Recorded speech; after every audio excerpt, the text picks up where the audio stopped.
Well, Andrew, firstly, welcome to the Golf Yourself Healthy podcast. It's great to have you. I have a few thank yous, I think, to give at this point, just to have been connected to you. Sort of some of our mutual connections and previous guests on the Golf Yourself Healthy podcast, Anthony Blackburn and Ian Peake in particular. They have spoken very fondly of you, and I myself, and we at Golf Yourself Healthy have known of you for quite a long time, just because you are one of the leading voices ultimately on the subject of golf and health. The golf fanatics out there may recognise you from season 2, episode 4 of Full Swing on Netflix. That's right. I've got a few roles, but yeah, I think some of the people that you've had on the series have been phenomenal. It's a great series. Congratulations on the work that you do, the community that you're building. Anthony's golf on prescription works brilliant, isn't it? Actually getting people with dementia or people with Parkinson's to get back out and playing golf and giving their carers some relief for it as well. You can just see some of the joy that it brings. And again, Ian Peake's work looking at mental health in elite and professional golf is really changing what we're doing.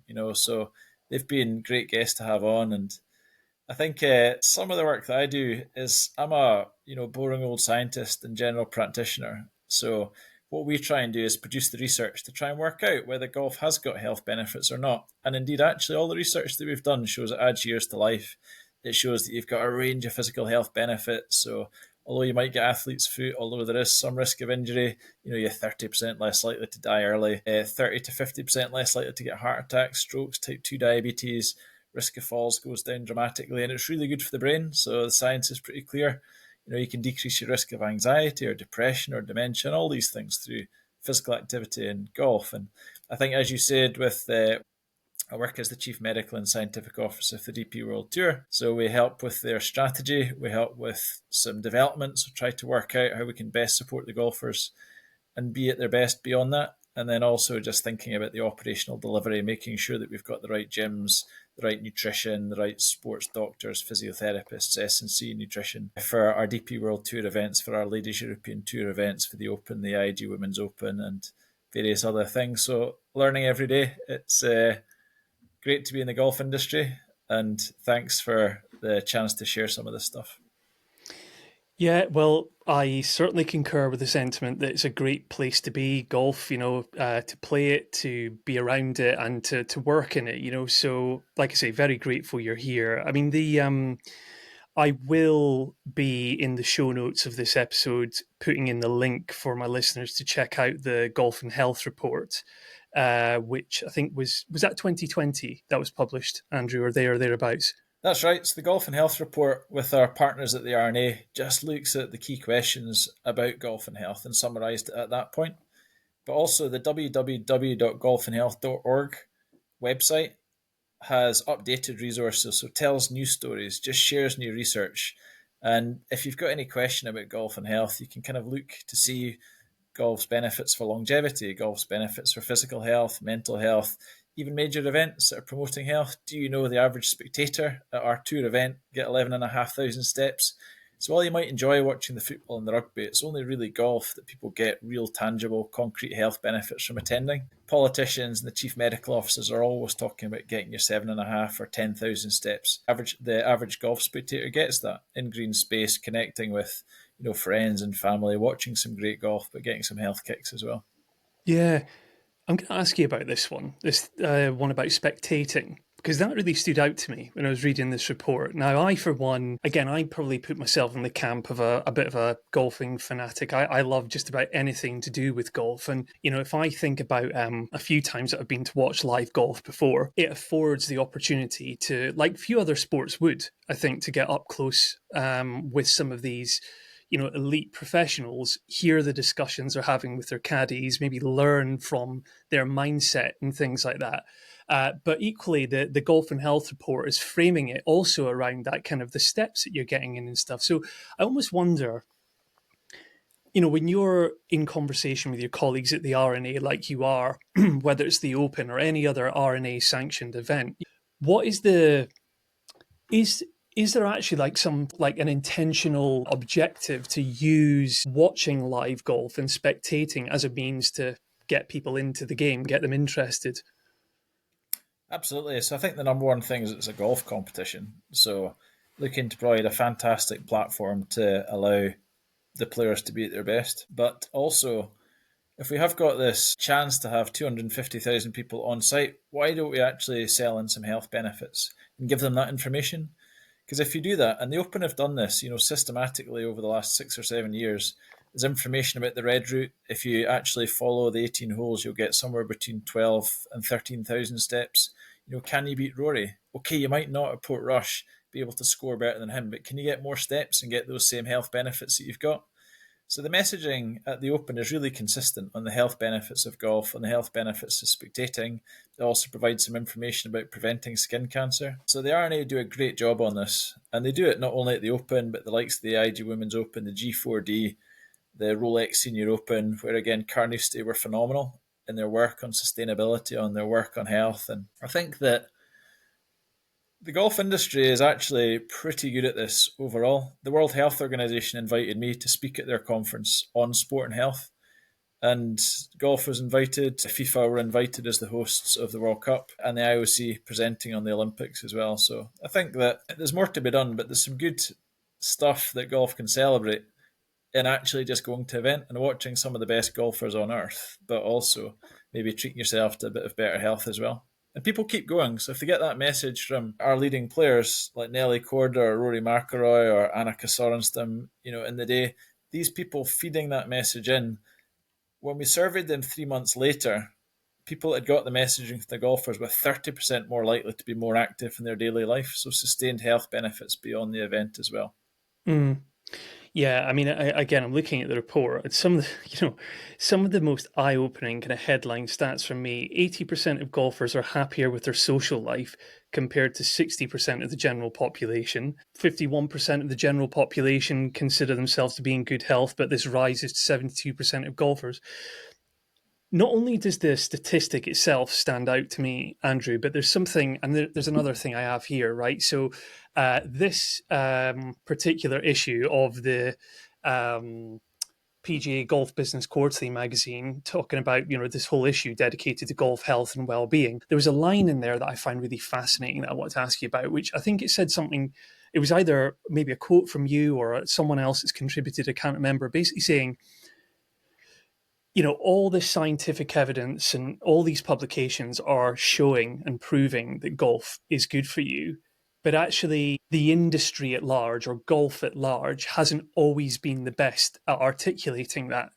So I almost wonder, within the last few years and since there's been way more focus clearly on this kind of research, are you seeing a shift in the narrative?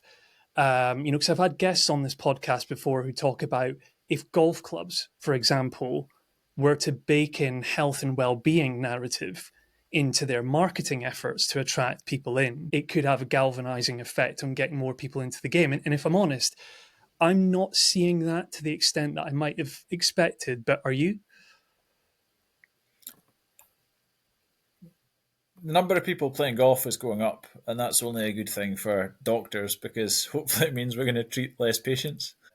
Golf industry, I think, have previously felt that they'll get hammered if they talk about the health benefits of golf because a lot of people say it's a good walk, spoiled, etc. But now the evidence is clear, the evidence is consistent, and it's growing. I think people can be more confident to say, actually, you get health benefits playing golf. You can get health benefits from the age of 3 to 103, so it's absolutely for all of society. And it doesn't matter whether you're starting when you're young or when you're old, you'll still get those health benefits. The social connection benefits, there's additional space, time in green space that can give you benefits. But I think the three things that occur to me is we can be bold in saying that golf has got health benefits, as do other physical activities. But the second thing is that, actually, golf facilities can do more. We can just make sure as individuals at golf clubs we're welcoming. There's options for people to play golf. The 18-hole offer is great, but having different options in terms of putting, in terms of other facilities, practice nets, 3 holes, 9 holes, driving ranges, things that people can do at golf courses other than golf. The golf course down the road is amazingly welcome. Craig Miller Park, I went down there with my kids to play golf. But last week I also went down sledging, and they opened the kitchen up. People could get hot chocolate with marshmallows, they could go sledging, and essentially it was just a community facility.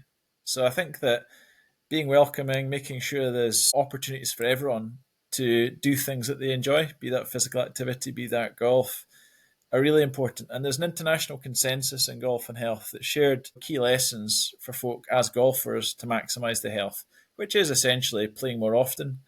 It can be for playing longer when you are playing. It can be using or walking the golf course rather than riding a golf cart if you're able. It can be about doing a warm up before you play. All these things that can actually give you health benefits, but even doing a warm up can give you a shot and a half per round as well. And then the same for facilities, really, just drilling down into the things that facilities can do to talk about the health benefits of golf, to promote entry level opportunities, to make sure there's opportunities for women and girls. It's inclusive, it's welcoming. And I think if those are used systematically, then we'll see even further growth in this great sport.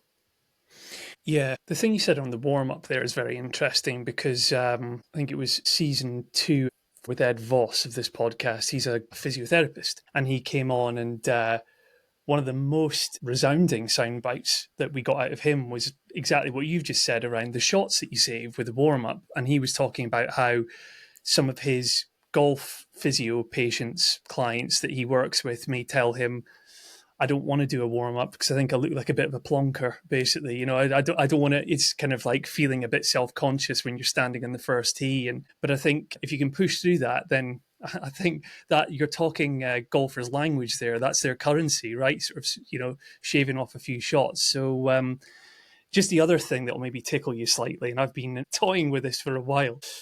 A friend of mine who's listened to this podcast for quite a while now, because over time, I kind of give a call to action to my listeners and say, if there's a topic that you want us to bring up on the GYH podcast as it relates to golf and well-being, let us know and we'll maybe talk about it.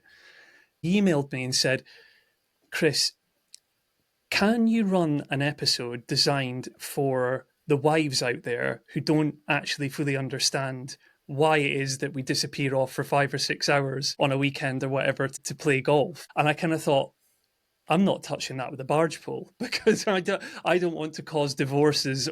All joking aside, what you said a minute ago about how um, the industry maybe previously felt like it would get caned if it tried to apply a health and well-being lens. This is kind of unequivocal now. This is proven. It is good for you, and I for one feel like yes, the industry could absolutely lean into it even more. So short answer is I don't think, to my friend out there, I don't think I'll be running that episode anytime soon. But maybe you want to go and have a look at the Golf and Health report, and it'll give you the answers you're looking for.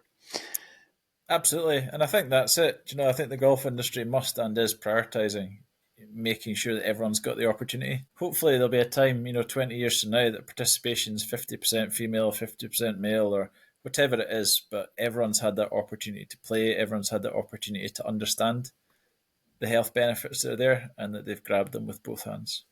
Definitely. I wanted to ask you, Andrew. I said to you just before we hit the record button on this that the mission at Golf Yourself Healthy is in particular to inspire current and future generations of golfers to use golf as a means of overcoming adversity, building resilience, building vital life skills that you can apply them on the golf course and off too. They say that golf is a lot like the game of life, right? So I suppose I want to ask you your own perspective on that, the role that golf can play in that regard. And maybe also, again, looking back through your research or the people you've come across over the years, are there any really compelling examples of people that you've come across who've used golf in that way? There really are, Chris. I think you're a great example of someone that's experienced the benefits that golf can provide to your own life and to that of your family. And if, channel something overwhelmingly positive. And working in the industry, it's amazing how often people will come up or share or email and just say that, golf has changed their life, golf has saved their life, golf has really helped their husband, their wife, their daughter, their son, just someone really, really dear to them as well. And it's amazing. As a doctor, people sometimes say that tablet's changed my life, or that CPR or that rescue helicopters, completely changed my life. But I see that story for golf pretty frequently as well. And there's some amazing examples. I think I had a good chat to Victoria Mallet, just sharing her story about the illness that she suffered, subsequently being a golf professional and making that difference to people day in, day out because she's inspired to do that.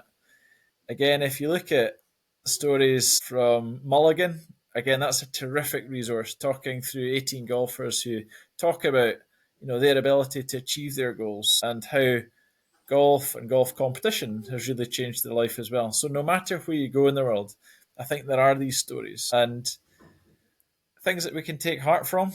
But I think, Chris, that your story is amongst the most powerful there as well. Thank you. I really appreciate you saying that. And yeah, it's interesting because yeah, hearing that from you means a lot because I think it gives me that strength and courage to keep going, to keep talking about my son, but keep, because I feel like at times people on the receiving end of this will just be like, you know, he's like a broken record, essentially. Clearly, I think through what you're saying and through how it's received by other people, out of my view is, and this is what Golf Yourself Healthy is born in that belief that kind of out of adversity can come really great things, and if you can channel adversity towards positive causes, there's not many fuel types like grief or adversity, in my experience, anyway. Just one other example in this golf and health report that I just absolutely loved. I don't know if you were involved with this group of people at all, Andrew. Going down memory lane in golf is helping improve people's mental and physical health. And a group of members at the Carnoustie Memories group at the 147th Open.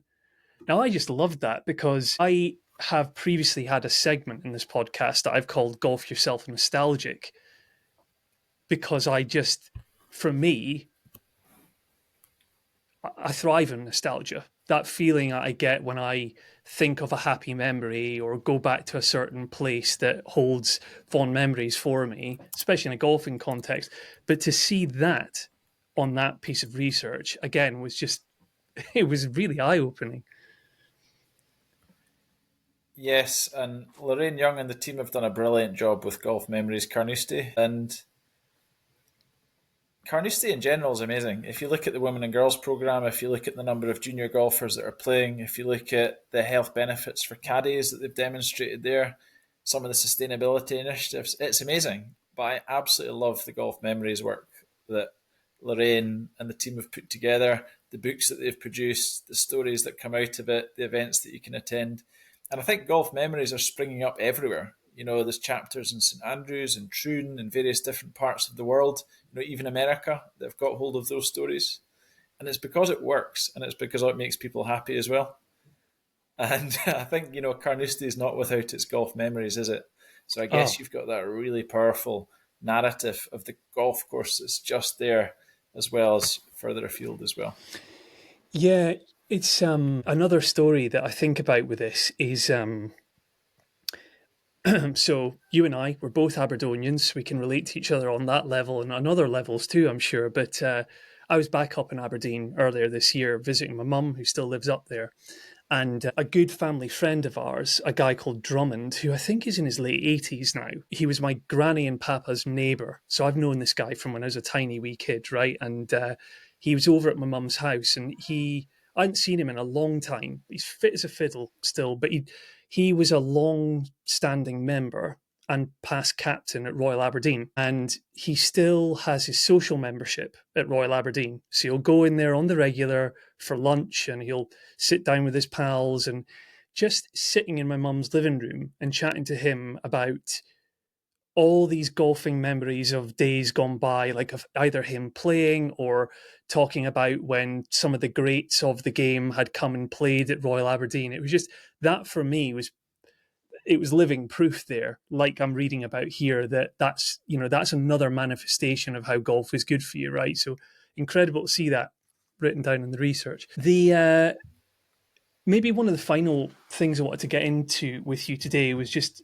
again putting your hat on of the work you do on the tour with the tour golfers, the tour professionals have seen. in recent times, especially in the last year, I think, especially a lot uh, of really positive work being done on the tour as it relates to mental and physical well-being. Do you want to talk a bit more about that, kind of key headlines there and some of the key interventions that are happening now for the professionals? Absolutely. A lot of people ask what goes on behind the scenes because they'll see the putts being sunk, the driver being smoked, but what actually goes into these golf events? And the golfers work incredibly hard. So you'll see that some of the facilities we'll have are gyms, and people think about golf fitness. It's not the same as marathon fitness. So you want to be strong, you want to be powerful, and all of the leading professionals now are strong, they're powerful, they can hit the ball a long way, and they're impressive athletes. And it's a completely different type of fitness to, marathon running, which is my background. And I think it's just making sure that we've got the right facilities for them. The same with nutrition. We want to make sure that they've got access to good quality proteins to keep those muscles fueled, good quality carbohydrates, because it doesn't matter how good the car is. If there's no fuel in the tank, it's going nowhere. The right electrolytes, fresh fruit and vegetables, just making sure that their immune systems are topped up. Recovery. So we've got cold plunges, recovery legs, massage therapists, physiotherapists, just making sure that we're getting on top of any illness or injury that's there early. Sport and exercise medicine consultants, imaging specialists, skin screening. And mental health and well-being is a really important part of that. So if you've got our physical fitness zone, we also have mental fitness areas where we've got a library, areas that there's journaling, virtual reality headsets, areas for relaxation, quiet areas that people can speak to their friends, family, shut themselves off, grab a kip.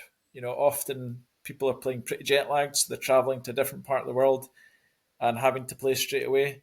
Because actually, golf is very, very beneficial for mental health overall. But as a touring professional, it's really difficult.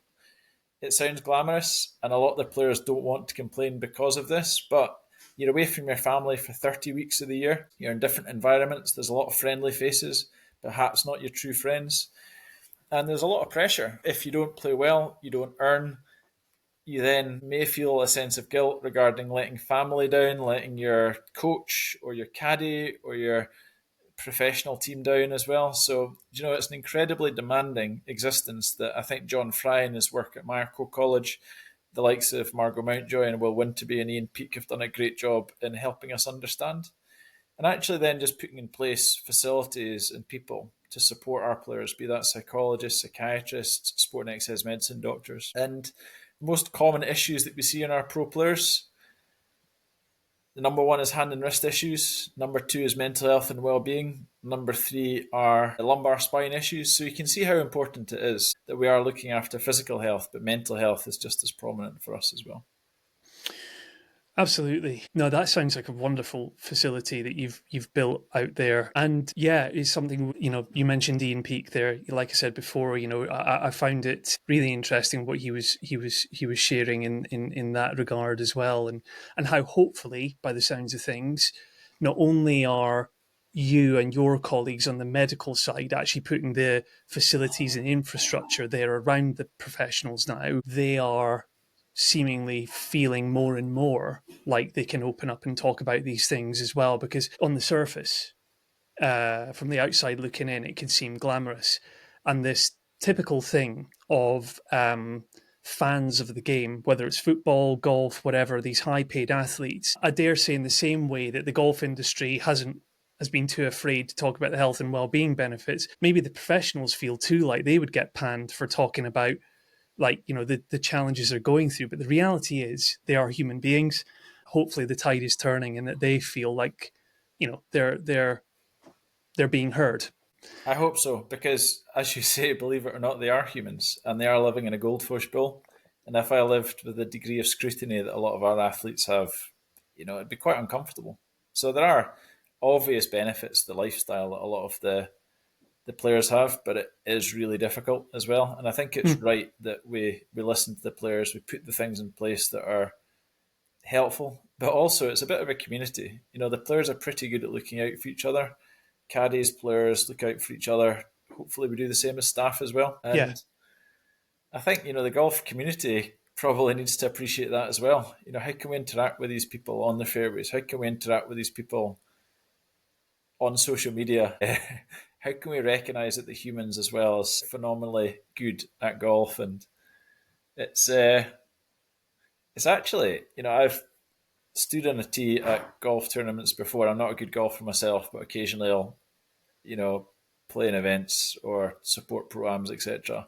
And it's so nerve wracking. And imagine just people watching you, shouting stuff at you, be that on social media, etc. As well. It's an amazing world, but it's also a pretty demanding world. I have to admit, part of me would love to play a pro am, but having a friend that just went and watched the pro am at Wentworth at the BMW earlier this year, and just how close the spectators are. I mean, I'm prone to the odd shank, just like any amateur out there. I just think the backside would fall out of me, Andrew. I just don't think I'd be able to do it, just for fear of killing someone, basically. But so yeah, you realise the pressure that these guys must feel on the regular. I tell you, last thing before I let you go, I mentioned Full Swing right back at the beginning. I mean, take us behind the scenes of that. How does that feel to have a camera crew thrust in your face when you're effectively like? Because when I go to the doctor, I'm not expecting to have a camera launched in front of me to have my foot injury treated to, but I just am fascinated by that because that is obviously now a side to elite sport where the likes of Netflix are coming into Formula One, to golf, to football, almost whether you like it or not. So, how did you deal with that, and how do you see the professionals dealing with it? I think golf is entertainment. Of course, it's a sport, but it's also entertainment. And if there is a film crew around, they might be filming the ice baths, they might be filming the sort of food or the services that we have. But where it involves individuals, then you're always asking the individual if that's what they want. You're not Mm. wanting any pressure put upon them. A certain number of the players are contracted to Full Swing or want to do segments with Sky Sports or with sponsors that will quite often support.